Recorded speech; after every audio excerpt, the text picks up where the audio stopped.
There are still lingering questions about what exactly happened at UVA leading up to police confrontation and the arrest of dozens of pro-Palestinian protesters on Saturday. President Jim Ryan shared his side of the story this week. Now faculty who were at the protests are sharing theirs. Maggie Glass is live in studio now to share some of their experiences. Hi, Maggie. Steve, today these faculty members held what they called a, quote, honest town hall. Using photos, videos, and eyewitness accounts, organizers set out to prove exactly what they say happened. And it was such a stark contrast between the remarkably organized and peaceful, but still determined camp that we had seen the previous days. UVA faculty members who were there when the protests turned violent and arrests were made say that should have never happened. Many of us who were present on Saturday believe that it was the police who rioted and were aggressive, not our students nor community members. During their recount of the protest, faculty disputed parts of what UVA President Jim Ryan says took place. One point includes the change in tent policy. Ryan says protesters always knew tents were prohibited. Faculty says that is not the case.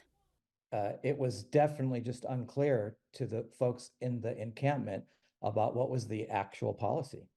The group says University Police Chief Tim Longo told protesters Friday night only the personal tents had to come down. They showed video to prove this. What if the canopy tents, 3 canopy tents, were allowed to remain?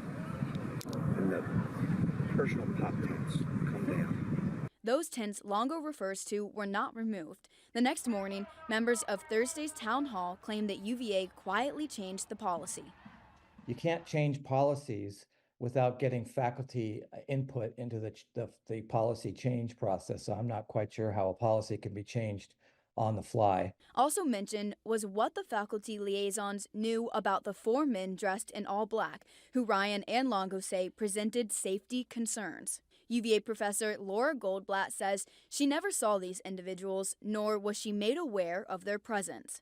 At no point did he raise as a concern the fact that they were dangerous individuals who had set up in the encampment. There were members of the community outside of UVA at the encampment throughout the week, but faculty present say these people were known. And I got no sense of any lack of safety or threats coming from my walkthroughs and talking to the students. And I think the students had invited most of the community participants there. As for the physical altercations with police on Saturday, faculty who spoke Thursday say it was not all protesters who escalated the situation. We had a number of students who were cheering on the cops. We had students who said pretty vile things to the encampment, and they were let go, they were not addressed. And when things did get violent and pepper spray was deployed, the group says there was no one around to help those hurt, a stark contradiction to UVA's statement.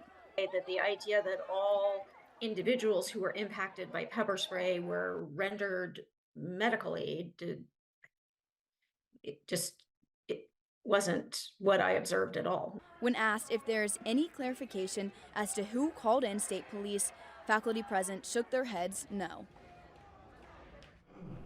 Not all questions asked at today's faculty town hall were answered, including ones that 29 News asked. The moderators of the town hall said at one point there were more than 150 questions still left. Live in the studio, Maggie Glass, 29 News at 6.